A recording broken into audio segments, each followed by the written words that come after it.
Today in the wood shop, we're going to talk about how to set up the scrap wood guitar pedal board.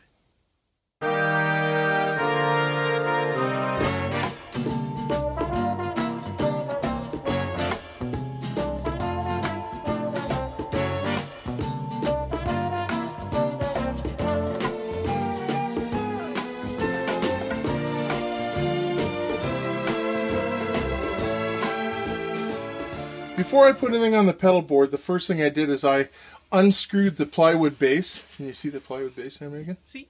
I unscrewed the plywood base from the actual pedal board portion, and I mounted the Velcro onto those places where there were bare wood. So there's 2 inches Velcro strips on all 3 of the pedal platform pieces. I can't think of a better way to put it. So after I put on the Velcro, I had to prepare the pedals.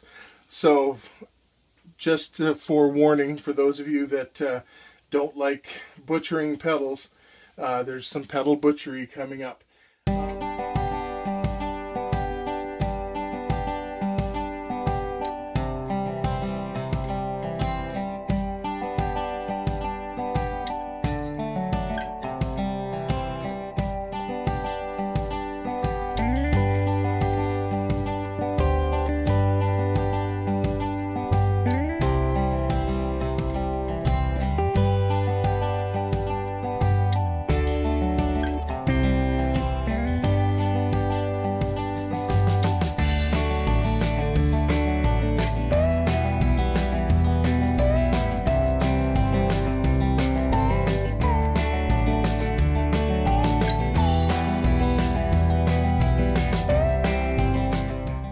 Okay, you've just seen all the photos of how I take the rubber off and flip the back around. I know that's sacrilege and people are going to say, oh no, never do that. Your pedals, you won't be able to resell them.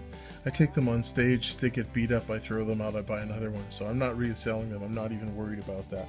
And I flip the back over so that I don't have to bother removing that cruddy glue that the rubber's stuck on with, and then all I have is a nice clean surface. But before I just thought I'd show you how I put these on.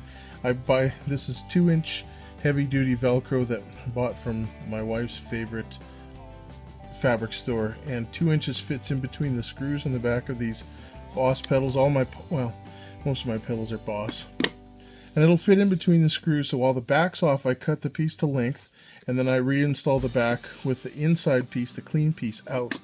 And then I take one of these alcohol things and wipe it off really good so there's nothing on there that can interfere with the glue on the Velcro sticking. While I'm at it, I'll do the last one too. I've got 6 pedals I'm doing today.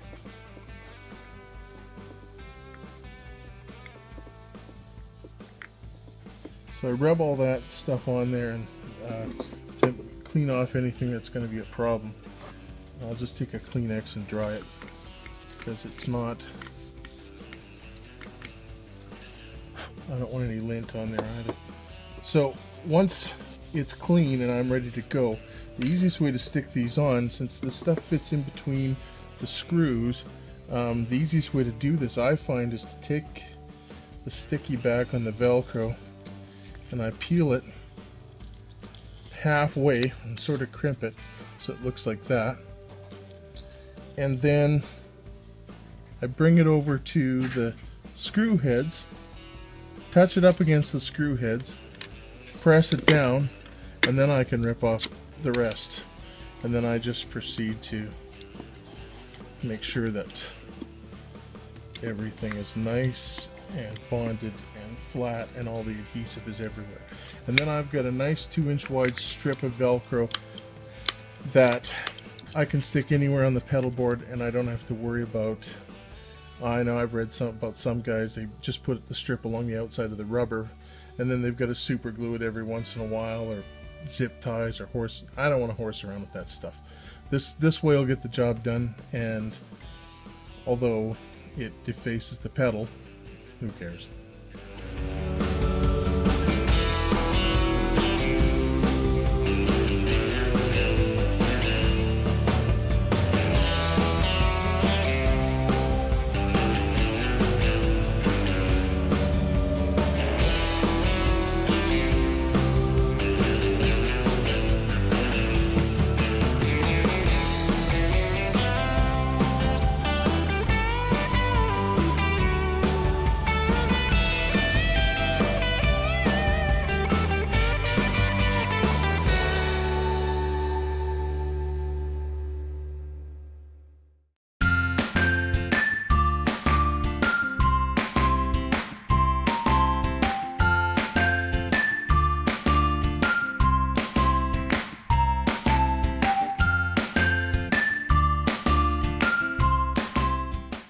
Okay, originally I had planned on shooting some video of setting this thing up. The problem is that I had such a hard time. I originally wanted this fuzz face pedal in the middle, and I had such a hard time trying to set it up, and there was so much sailor talk that I just stopped shooting and started messing around. So they're originally supposed to be these 6 pedals and the fuzz face, and the pedals were supposed to be staggered. You can see that in the photo that's showing on the screen right now. But I ended up having to go this way, and I ended up putting in an extra pedal, a chorus pedal on here, and it didn't work out the way I planned it. But you know, in retrospect, this works out pretty well. Now these are all joined with these, I think they're 6-inch Fender pedal board cables, and they were supposed to go under this center strip because the pedals are supposed to be staggered. Instead, what they're just the loops are stuck underneath, and that's not the way I had planned it, but it works out actually pretty well, and this configuration works really well, and I'm quite happy with it.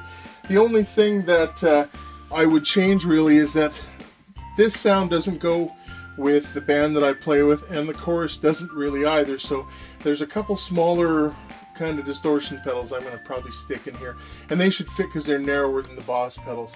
One of the things though that happens is that with this power supply, the iSpot, which is an inexpensive way to do this, you've got all this extra cable, which I basically just can you see that, Megan? The electrical tape? Yeah. I've kind of electrical taped loops into them and then Velcroed them around this top strip. Now I could put an extra one of these boards here and put the fuzz face up here, but I'm not 100% sure I like the sound of the fuzz face with what the kind of music is that I'm playing right now. You'll also see that the cable, I've added one of these Lee Valley Velcro things on. I go through those things by the hundreds. They are unbelievable and one of the best things you could do to protect and keep your cables under control. So basically, there you have it. That's the way that my pedal board got set up. Now, if you want to know about the order, there's lots of videos about how to set up your pedal in the proper order, or your pedals in the proper order, so that your signal stays as clean as possible. I'm not really going to go into that. So that's the completed pedal board, and it's all wired up and it's been used. And I've had it on stage. I've had it rolling around in the back of my Suburban. I've had it stored in the Suburban flat and like this, because sometimes you get too many guitars in there and you've got to make changes to how you put things in the back of the truck. And it's with the changes that have been made to the pedals, with the Velcro, the pedals stick on. You can practically throw this thing across the room, I'm sure, and the pedals will still stay in one place, you little jerk. He's a lumber-colored pussycat. Needless to say, you still need a traveling case top thing. Yes, I still need to make the road case. But three basic thoughts. First of all, I like it. It works well. There's very little I would change, and I don't see any real need to go out and buy a brand name one. This has been a really excellent project. The second thought, yes, it needs the road case. I'll talk about that in a minute. And the third thing is some changes need to be made to the spacers that hold the pedal strips. These spacer strips are 3/4 of an inch thick, and they're 1 inch wide from here to here. Can you see that part, Meg? Mm-hmm. Now the side of this, which in this case is 8 inches long and 3/4 of an inch tall, I wouldn't leave that like that. What I did find is that there's not really enough room underneath here to manage the cables in the way I would like to manage it. So what I would do if I do change it is I want to change the profile of that spacer strip, and I would make it an extra 1/4 inch taller. This is the front. An extra 1/4 inch taller there, so that instead of 3/4 inch, it's now 1 inch. And I would just angle that up slightly, like say at a 3° or a 5° angle, just a bit to pitch it up, so that you don't drag your heel on the front pedals when you click the back if they do become staggered. That's the only change I think I'd make. Otherwise, this has been a fantastic way to use up some scrap wood. So like I said, part 3 of this video series, I hope you stay tuned for it. That will be a road case that will hold this, and it's not going to be like everybody else's road case. I like to make my stuff a little bit different than everybody else's. And it'll be a little different again because, as you can see from this photo, the X-carve has started to roll in. So I'm going to be doing an unboxing and assembly video, kind of a shorter one, because there's lots of those on the internet. But they've asked me to do a review, so I'll unbox it and assemble it, and then I have a project, kind of an interesting project in mind. And then once that project's done, I'll probably come back to this and complete the road case. And I have a plan on how to use the X-carve to personalize the road case so that it's should be quite a nice addition to our stage gear. Hope you stay tuned for part 3.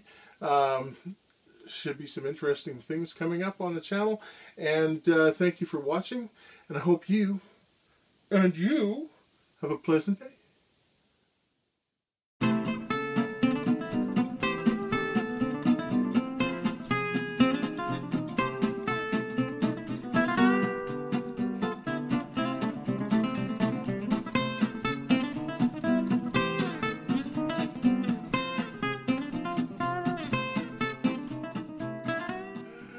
I'm such an idiot.